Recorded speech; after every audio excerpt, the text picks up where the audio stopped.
All right, we here today, man. We here with Cash Out Quis. Some of y'all might know him by Quis or Quis, whatever. But we here with Cash Out Quis, man, and we finna, take you on this journey. Somebody who really kind of contributed a lot to this culture we're here talking about in the first place in the Bay Area. You know what I'm saying? Plus, a person who done transitioned, into real estate, just like a whole lot of other ventures that this guy done. He done been a part of, still a part of, like a real, true entrepreneur. Hey, Tay, you made your contribution too, though, to this culture too, though. Yeah, I guess so. Say that in so many words. A lot of people don't know this is the person who actually brought y'all hood to hood.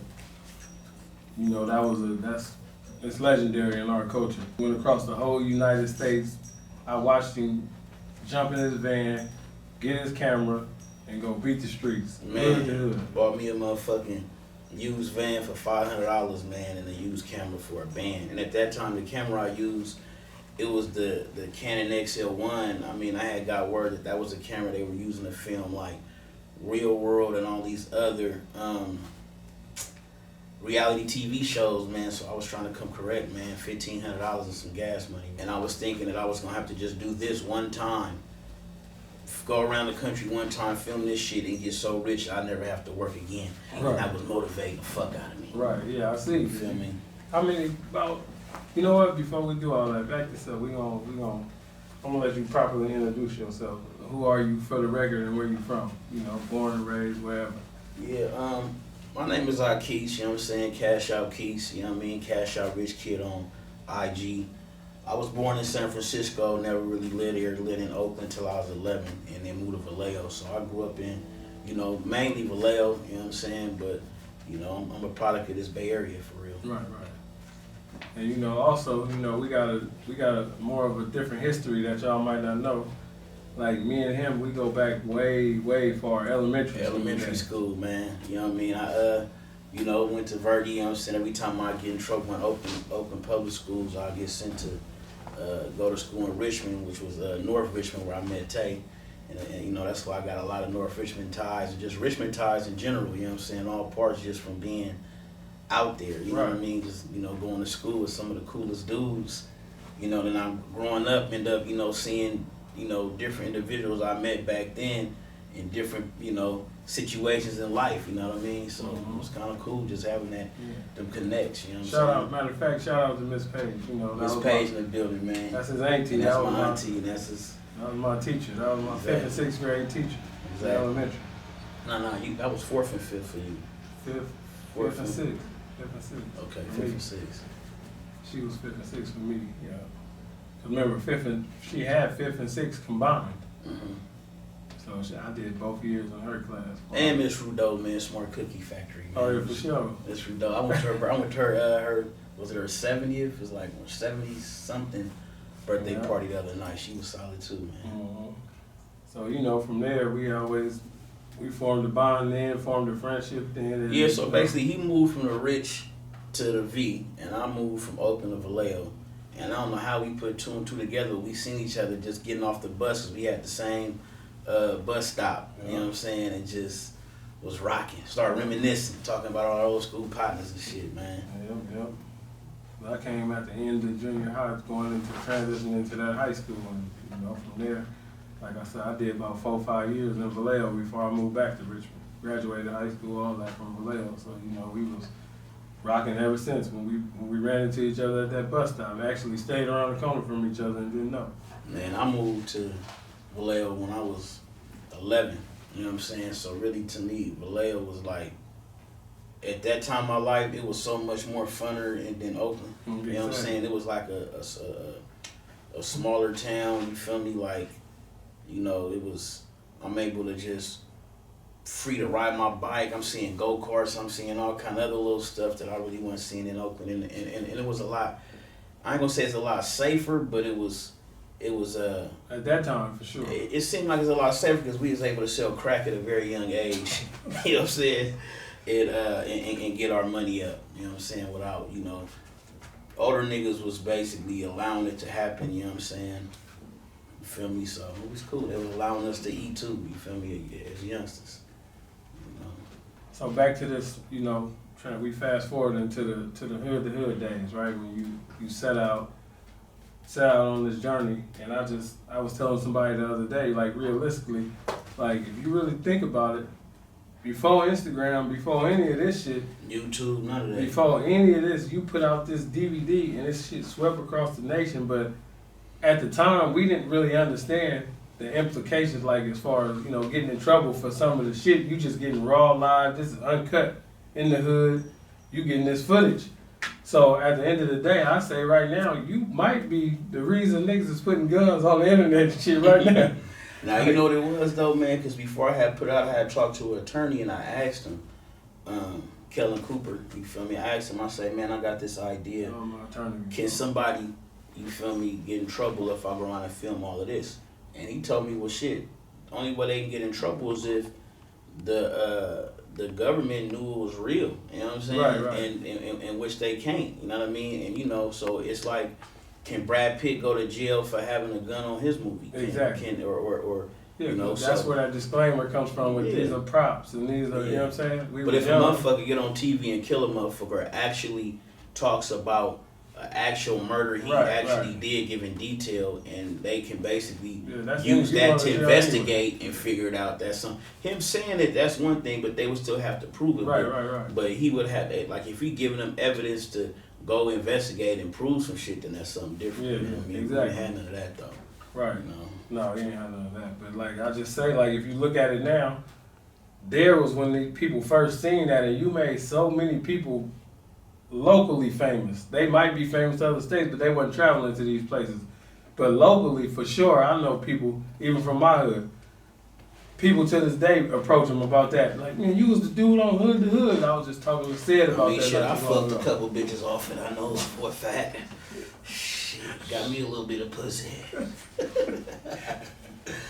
Oh, man. So it's like with that now, if you look at the culture now, that's like the norm. Instagram, it's the norm. They showing everything they can show.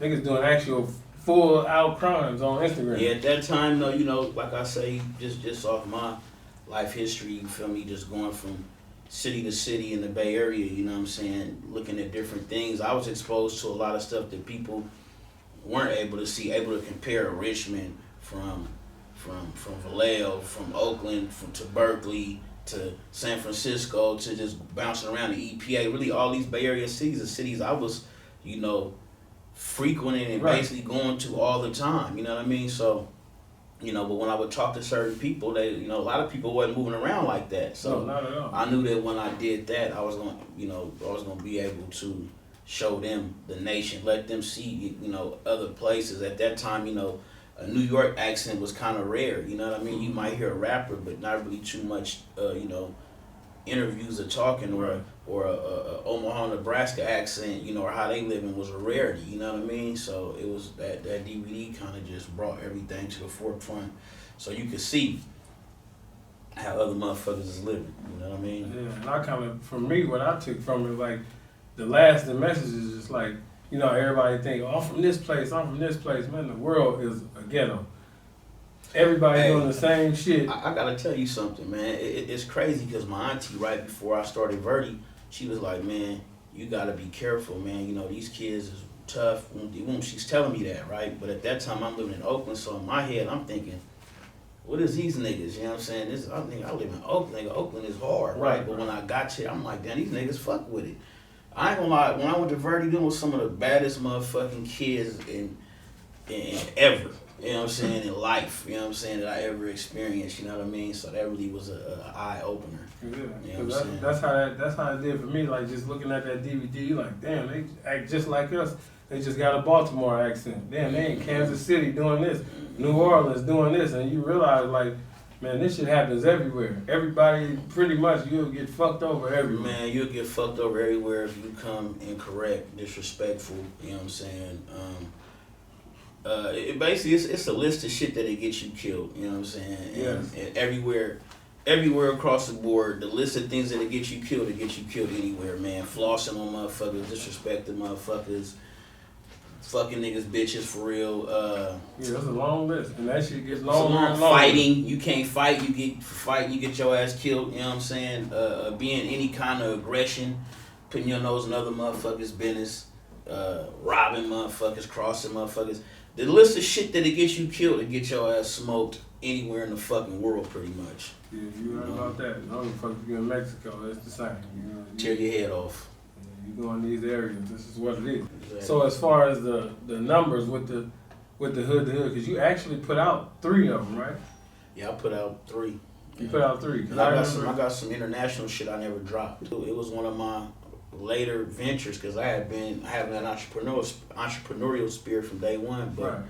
From there, you know, that shit was just one thing. It led to a few other hustles, you know what I mean? And it led to where I'm at now, playing with this real estate. You know what I'm saying? Just exactly. That's what I was just gonna ask you about. Did you ever put out the international? Because remember, I was in the feds and you sent me a whole like a little book. Yeah, a little book. Pictures and little. Like this, the only motherfucker took the time out. He not only did he send me the pictures, but each picture had a sticker on the back of it with explaining what was going on in the situation in the picture. Yeah, I knew how bored you was, man. So I tried to make you a little book, man. Keep my nigga entertained, man. Hey, listen, man. Something you could probably pass around. Oh, man, everybody was looking at it like, oh, that's the. Yeah, I had seen the other day, like, you know, it was stories, like, you can imagine all the stories out here. I'm like, this is my actual brother, this is my actual pilot. Like, niggas in there talking about, yeah, he got kidnapped and they killed him in the, they telling me this. You know what I did, though? Some real shit, though. You know, it was crazy because, you know, I ain't gonna lie, I got on there and pulled out my little bankroll, my little $100+ grand that I had rounded up from doing various activities and, various illegal activities back when I was on that side of the law. Right. But I basically, you know, they gave me a chance to do an interview. So when they interviewed me, I told that to the paper because a lot of people was inquiring about me to me. Right. Because I had a mask on, so they inquiring about me to me. Okay. Asking me, people I know that didn't really know that was me, asking me to help line myself up. Right. Help find this dude. Yeah, man. Help me. Like, where's he? Tell me where he live at so they can get the money. Like, niggas I fuck with. So I started seeing how thirsty niggas really was. So when I had the chance to do the interview with SF Weekly, I basically put it out there that basically I have been robbed. Like, they didn't know it was me either, but right. I told them I have been robbed so they could put that in there to let niggas know it's too late. Right. You know what I'm saying? Crazy. And it was marketing, and it just made the whole myth of this shit keep going. It really did, because I'm telling you, like, I'm in there, you know, I didn't know this part. He got robbed for this? I'm in there, they telling me the dude is kidnapped and dead and all that. So that make motherfuckers want to go watch it. Right. And then they telling me, like they telling me this dude from Frisco made it, and I'm just like, man, listen. He came to me in my hood. Yeah, because, you know, it was one of the things where, you know, I would link with different motherfuckers. So in Frisco, I was linking with, you know, my cousin from out there. Right, you feel me? So, you know, he probably was, I mean, as far as Frisco, he did help. Right, you know what I mean? Because at that time, so they was thinking, they not knowing who, you know, you don't know who's doing what. So and at that time, I let my little cousin drive the van. That's my little cousin. So he driving the van. He got some DVDs to sell. Right, you feel me? He, you know, he young too, like me, but he a little bit younger than me. So for him to be involved with that, he was amped about it. So he promoting it. He probably, you know, he played a part. It's like everybody played a part. It's like you played a part when you put your kilo on the motherfucker, man. Let's. Well, hey. Yeah, I played a part. I played a part. You know. We need to interview you, bud. Yeah, we gonna do that one too. You definitely gonna be one of the interviewers. But I know you got some shit up your sleeve. But hey, man, for y'all that didn't know, man, when you watch Sisterhood Richmond, it was a youngster with a kilo of coke, man. You know what I'm saying? This was the young man. You know what I'm saying? Me, I was fucking with the tree and having. Yeah, but that wasn't you. Know that wasn't me. I mean, that wasn't him. Yeah, I wasn't on there. He wasn't on there. No, he wasn't on there, but that was his kilo. We gotta put that out there.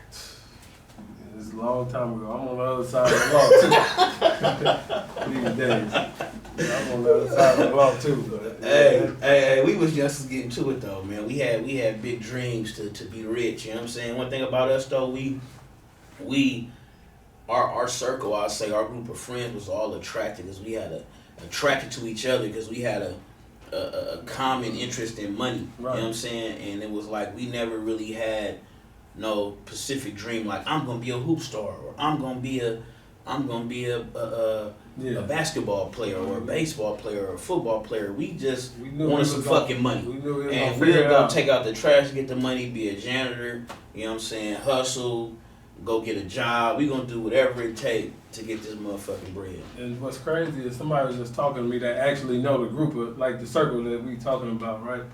And I'm talking to a youngster the other day, and he was like, man, it's crazy because it's really kind of unique. He like, because y'all circle, he like, a lot of people don't even know how y'all connected or how they don't even see. They only see y'all like promote each other in a positive way and, you know, all this yada, yada, yada.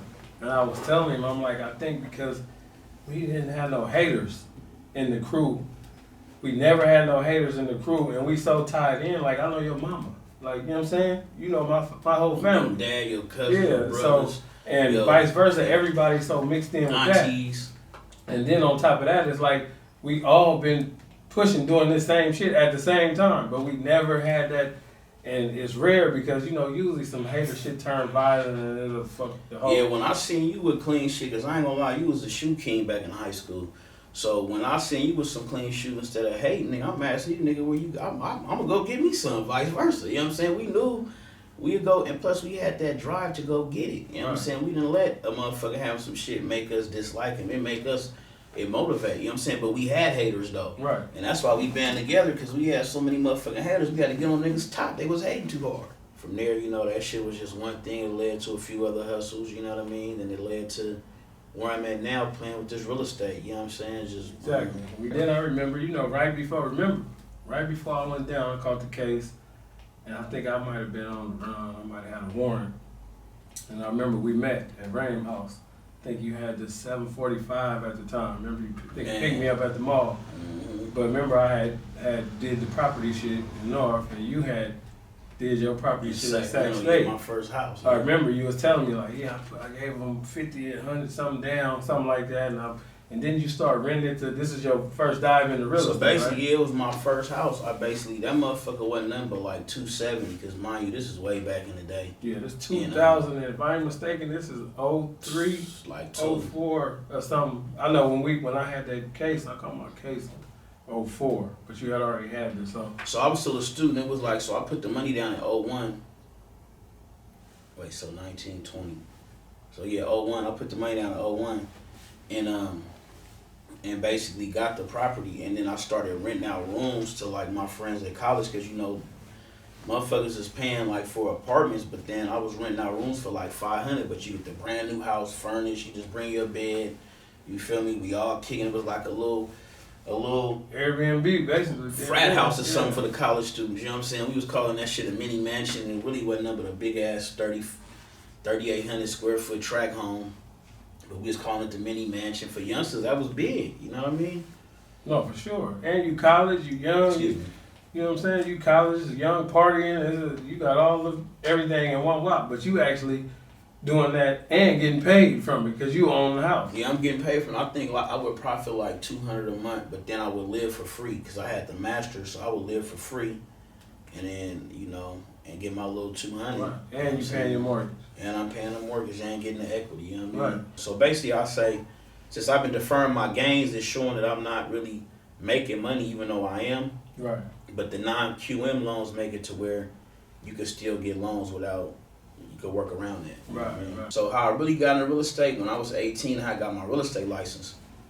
But one of my partners had showed me a way to make some easy money, basically going to Nordstrom's, pick up shit that didn't have a sensor on it, and take it to the counter and just say, oh, I want to return this. So they would give us like cash, like, you know, we'd go to Nordstrom's, pick up different items, just back in the 90s where they give you cash, and then they'd give us like $1,200, $1,300, $1,400, $1,500.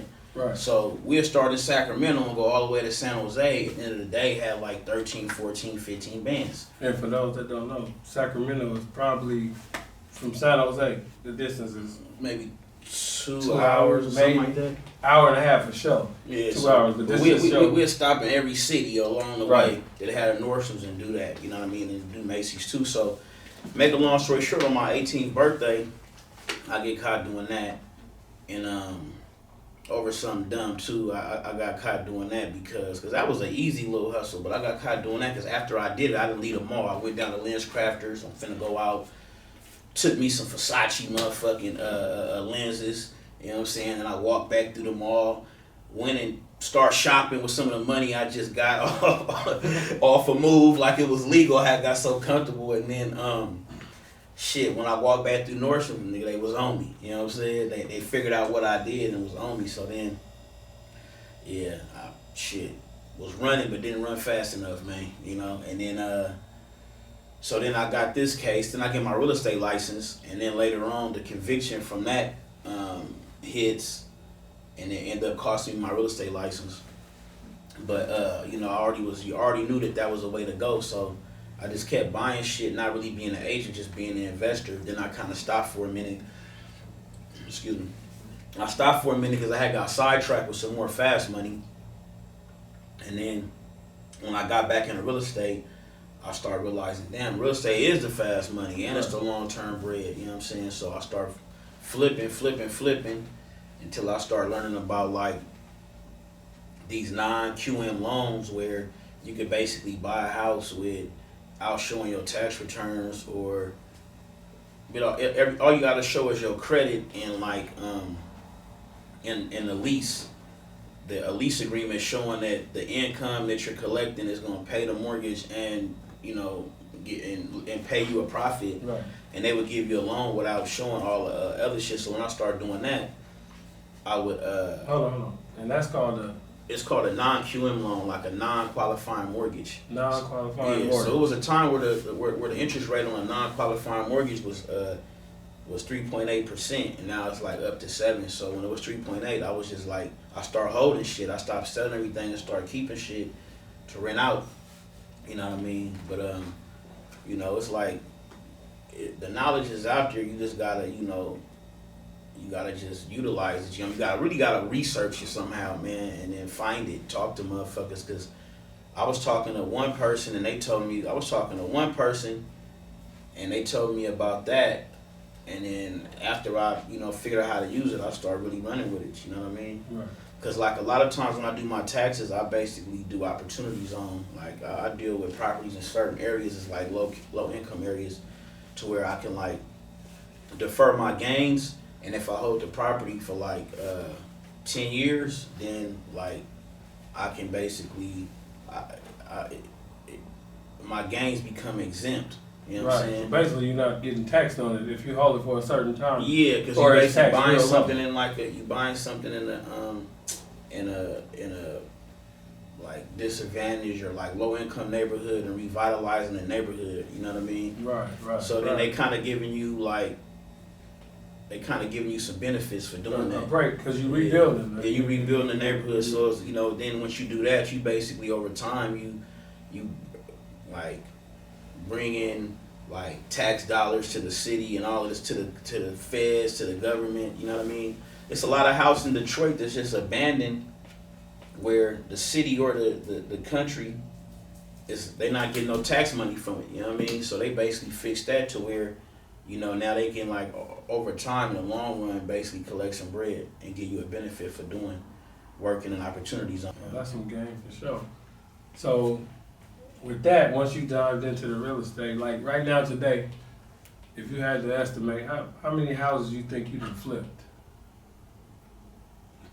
Man, I've lost count like after the 5th one, but shit, I say some of them I didn't put no work in, just get them and just sell them, probably like 40 something. Right.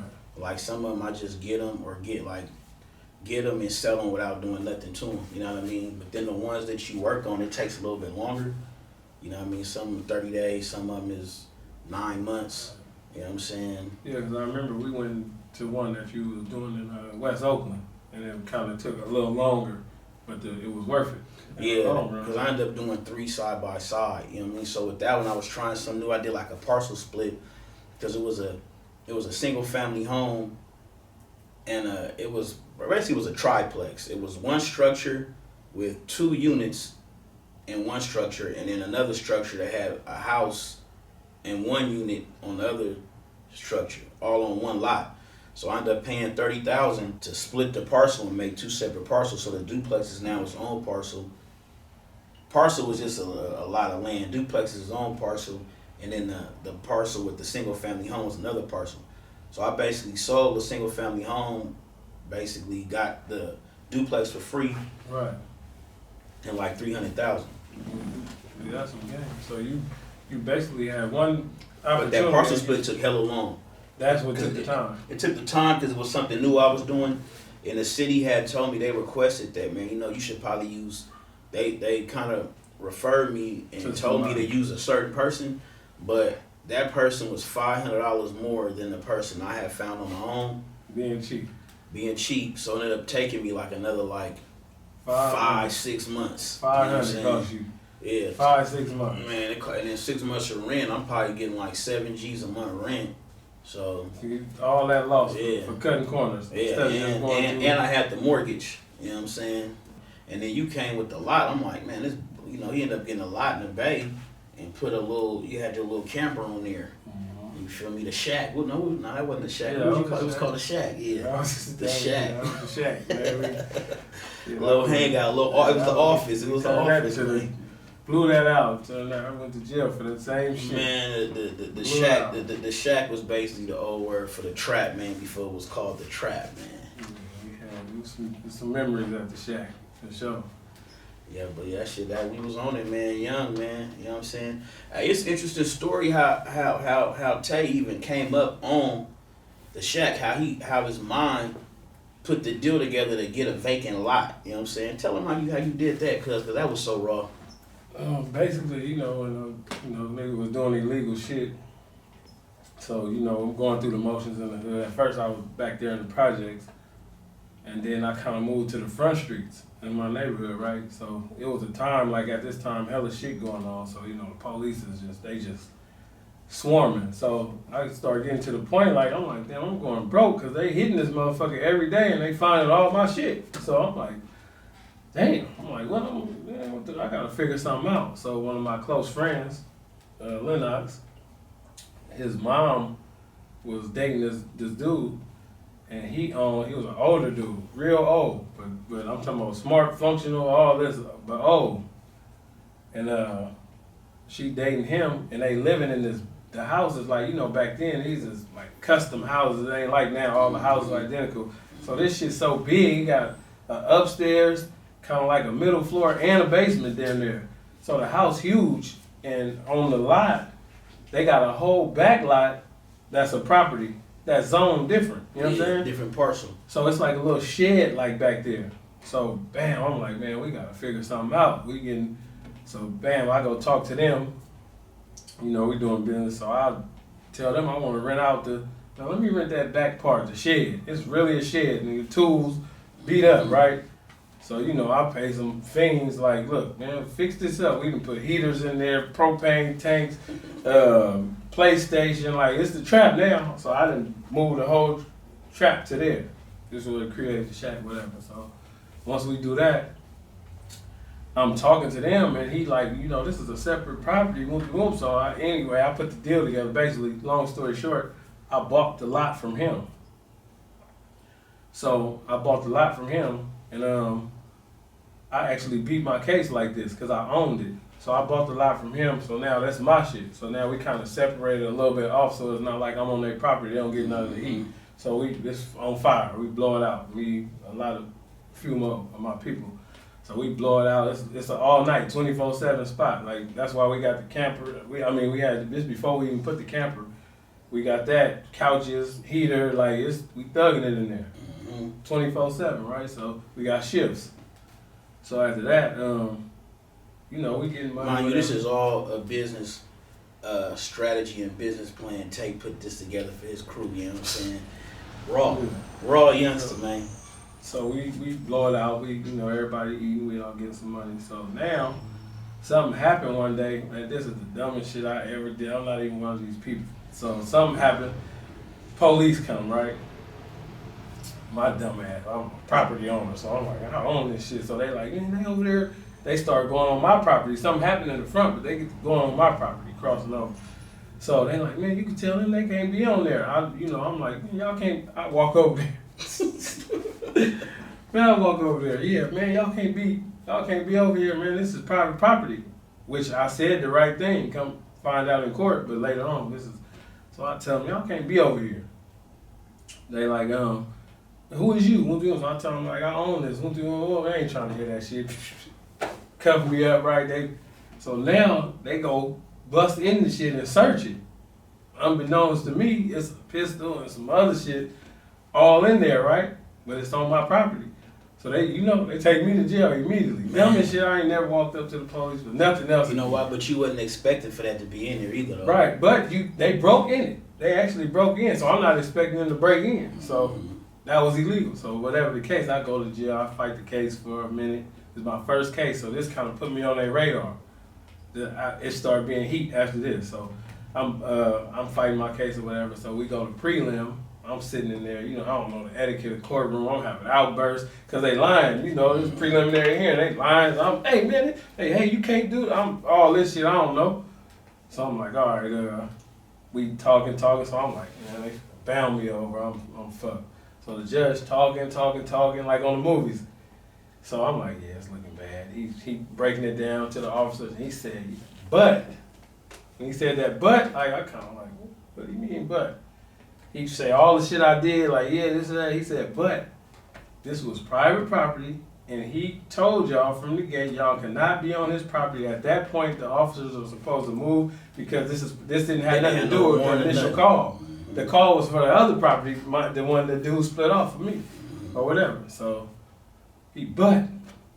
whatever, and he threw the case out. See.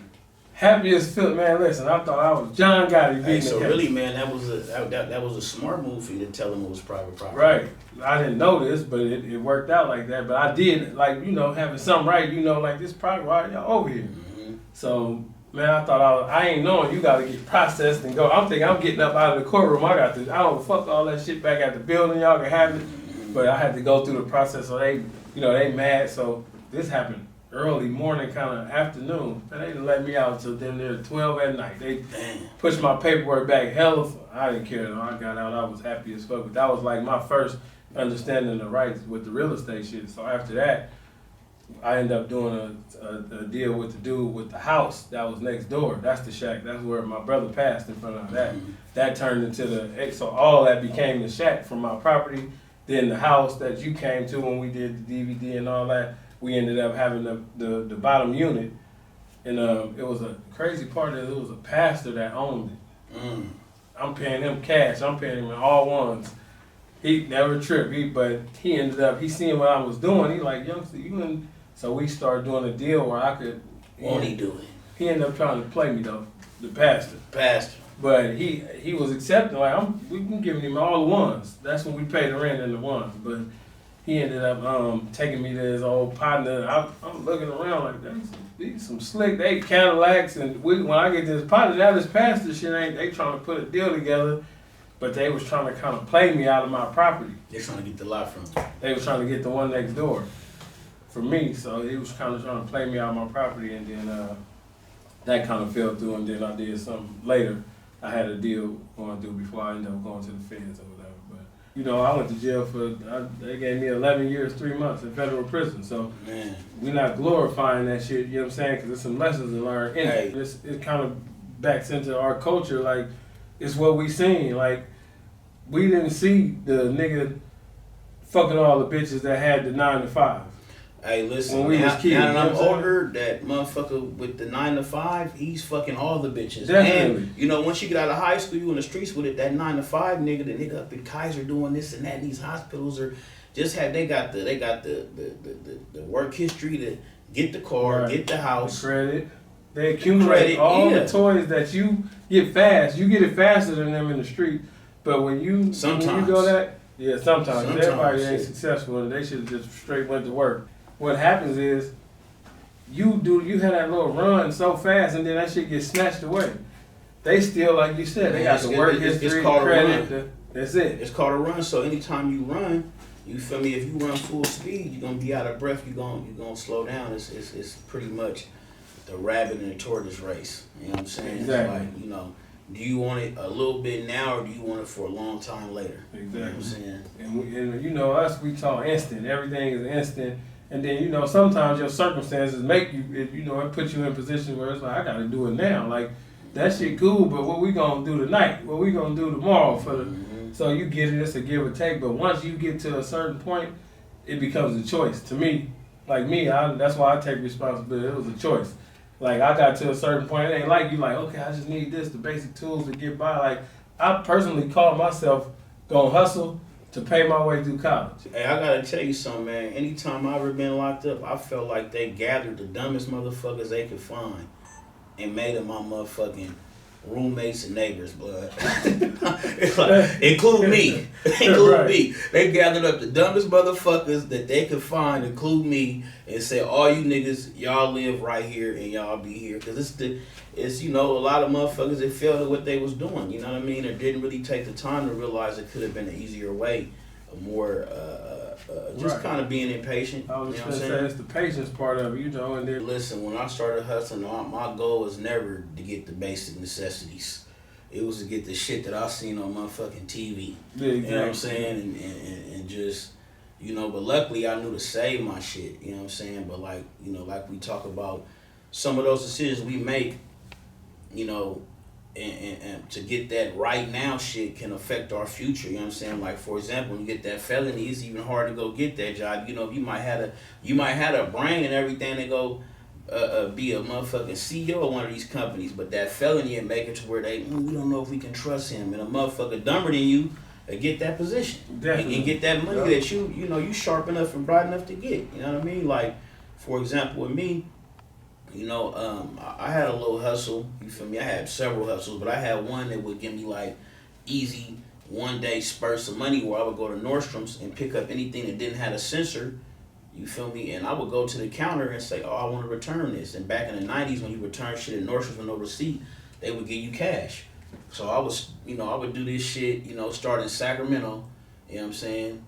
Pick up hella different expensive items that didn't have that sensor and return them.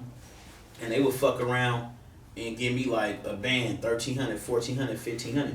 So I would start in Sacramento and work my way all the way, like 2 hours the other way, and end in San Jose, and go to all the Nordstroms in between. At the end of the day, I have like, you know, 15 motherfucking thousand, 13,000, 12,000 at the end of the day. You know what I'm saying? But Right. when that shit went bad on my 18th birthday, it went bad on my 18th birthday because I basically walked in there, hit my lick, you know what I'm saying? And then instead of leaving, I went down to LensCrafter, took me some Versace shades. Now I'm in the mall spending the money I just basically got off doing some hot ass shit. Mm-hmm. You know what I'm saying? Like it's good that then I walk back through Nordstrom's being young. On my 18th birthday, you feel me? After years of doing this shit, you feel me? On my 18th birthday, boom, it go bad, you know what I'm saying? So now, you know, then 6 months later, I say, oh shit, I want to be in real estate. So I study hella classes. You feel me? Take the classes, study, pass this test. Now I'm an agent. Then my conviction comes later, and they take my motherfucking license because they charged me with burglary from doing that shit. So they wasn't finna, you know, as an agent, you get a lockbox key to houses. They wasn't finna let me have a lockbox key. So Just that kind of stopped me. Yeah, that one move basically stopped it to where I couldn't be an agent. But luckily, you know, you didn't give up. I had drive. The spirit. I said, fuck it, I'm gonna be an investor, and with that, you don't need a license. Right. And for what I'm doing, it's actually better not to have a license. But you know, but yeah, just like one decision, thinking right now today can really stop you from getting, you know, a lot of big money in the future. You know what I'm saying? Exactly. That's something we like to touch on right here because, you know, a lot of the youngsters don't understand. Like, I don't understand, like, right now, today, I be telling them a lot of times, like, they real young, they ain't really got no trouble yet, right?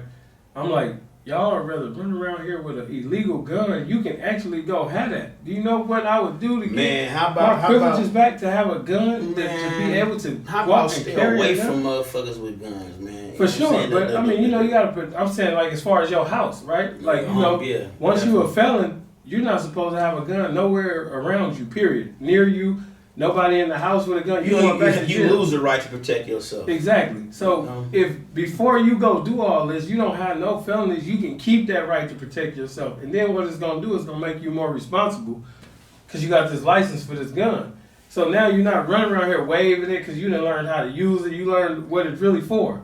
So now you really gonna probably keep yourself out of trouble, but you need that right. You see the shit going on around here, motherfucker breaking your house. Man, but I tell you this though, you definitely need one for the house. I can't take that from you. But when you go out, it's easy to pick certain things to go to where you don't even need a motherfucking gun. Right. You know what I'm saying? You know, it's certain areas where, you know, the type of people that you're gonna run into that you feel you need a gun, they go to certain places, but then it's those certain places they won't be. Exactly. You know what I'm saying? And you know, it's better to just go to them motherfucking places. That way, you don't even take your time. But let's say you do got a legal gun, right?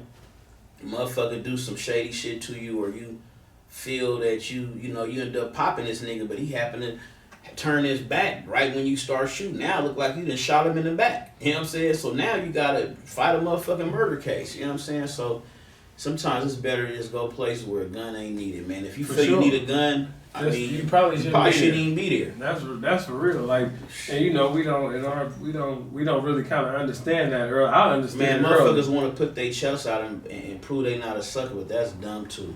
Yeah, because you're gonna be not a sucker in the graveyard. Man, I'm gonna be here, man. If I feel that it's dangerous and I need to have a gun to go, I ain't no dumbass nigga. Call me a sucker, call me whatever. You feel me? I'm not gonna go. You can go when you get killed. Your bitch gonna be single and I'm gonna be fucking on her. And that's just the end of how shit is gonna play out. You know what I'm saying? Yeah, they don't get it though, like for real. Like at some point you gotta start, it's a numbers game, you know what I'm saying? It's just common sense. Like if you know you going somewhere, why would you even go to party? You might as well go just to shoot that motherfucker up. If that's the case, why are you trying to go party? Or if you feel the gun, just go to get killed. Yeah, matter of fact, save yourself the gas money. Just shoot yourself at home. Don't even go. Because it don't make no sense. Like, you know this is what you going to run into. But we'll go anyway. Like, that's that young. I was young. But that's that young. I don't know what it is. You know I was so retarded. What's going to be there? I went to a party. I stood in line. Me and a group of my partners went to a party. We in line. A person in front of one of my partners, nigga, I never seen him. I guess my partner might have known him. He knew my partner somehow. He turns around and shoots my partner in the chest, in the line. You feel me? So basically, we mopped that nigga, beat that nigga brains out. I had no pistol on me. I'm young, like in high school. They had no pistol on me that day. Beat that nigga up or whatever. My partner go in the ambulance. The other nigga, I don't even know what happened to him. But we still went to the party. You know what I'm saying? That alone was enough to stop us from going to this party. Right. You feel me? And you too. We would go to certain parties every week where a motherfucker would get smoked. Black Saturdays. And we would go, we would go every week. Going again. Somebody just got smoked this week in Concord. We going to the one in motherfucking Martinez next week. Same group, same nigga, same. Nigga gets. My partner got shot in one in Vallejo. Then, like the next month, I'm at the other one across the freeway at another one. You know what I'm saying? And it didn't stop. No, it didn't stop. And we just, I don't know, man. It's something with our culture. We got to get away from that shit because you're going to lose in the end. You're going to lose. One way or the other, you're going to lose. But guess who ain't going to lose? That square nigga, that nigga we calling a geek.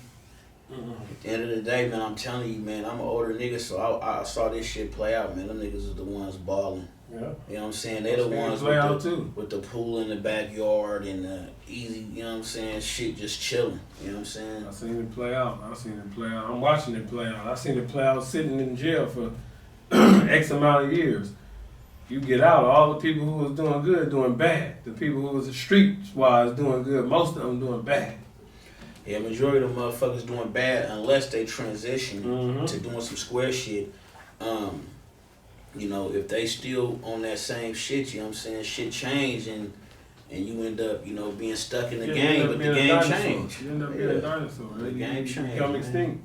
You know how it go. Can't be that guy. Like, even with what I'm doing, you know what I'm saying, this real estate shit it's constantly changing where I got to keep educating myself on the new economy, how I'm going to play it. You know what I'm saying? Like before, it was a market where the shit was going up. So I'm able to buy houses here, fix them up, and sell them and make a profit and keep doing that. But now, since we, you know, we're in this recession, because interest rates are higher, that makes people's payments higher, so they qualify for lower loan amounts. So what that's doing, that's making the real estate market do this. So let's say you buy a house when it's here, you buy a house when it's up here, and then you start fixing it up.